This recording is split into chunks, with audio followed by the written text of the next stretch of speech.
Welcome back to another exciting episode of Cyber Defense TV. I'm your host, Gary Malefsky, and the publisher of Cyber Defense Magazine. Sitting in my hot seat today is a very special guest, the Chief Security Officer of Cybereason, Israel Barak. Israel, welcome.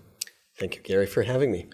So you guys are an innovator. Tell us what you're up to, and where do you see the threat and the exploit vectors headed this year? Well, the first thing that we do is we protect enterprise organizations from advanced threats. So we stop them from gaining access into the enterprise network. And for those more sophisticated ones that are able to gain access into the network, we're able to reduce the mean time to response to a minimum, the time that it takes the enterprise to completely remove that infection from the network. Last year we had a conversation on time-based security. I love this. So when you say reducing the mean time to the response, that really quarantines or isolates the breach or the problem faster than it can steal the data or create an exfiltration path.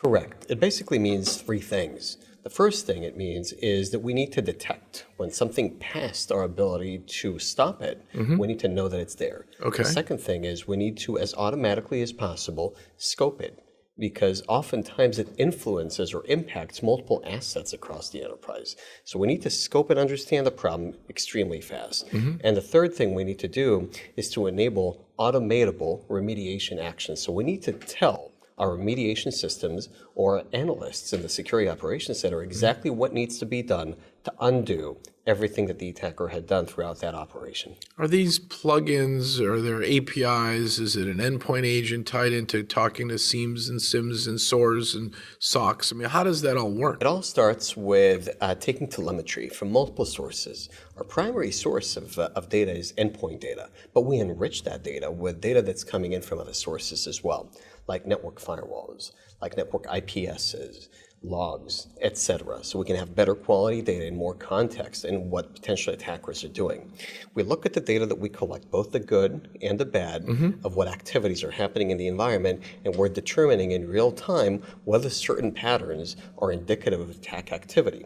Once we've pinpointed an attack, we scope everything that happened before it and led to it, and everything that branched out of it, so we can automatically understand the complete context of what the attacker is doing across the enterprise. Does anyone do that? Because I've heard of a lot of companies saying, I have an indicator of compromise, but you're talking about the whole pattern of behavior leading to the IOC. We are the only company that is able to tell the end-to-end attack story automatically on a timeline and pinpoint exactly what needs to be done to undo everything that the attacker had done throughout that process. I finally understand your name. Thank you. Cybereason.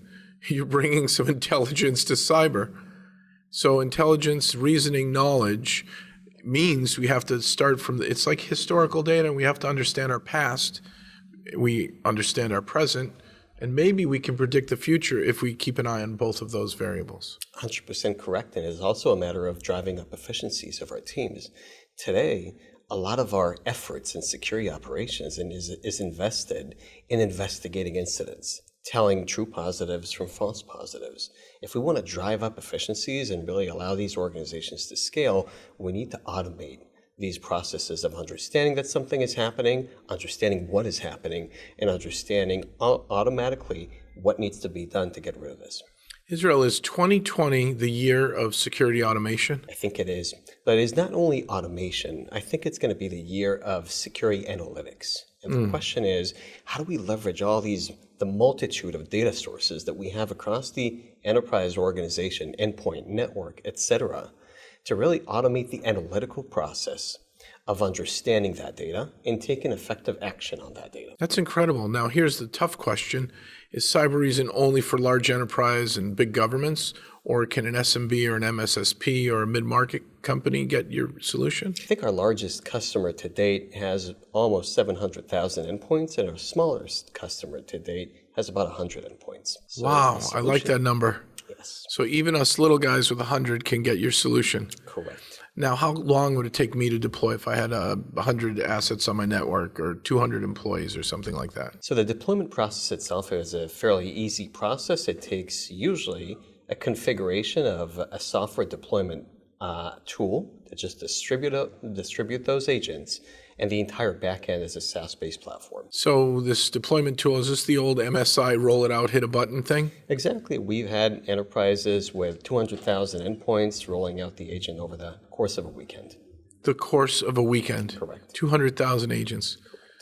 It's phenomenal. Anyone can afford it, from 100 to 700,000 or more endpoints.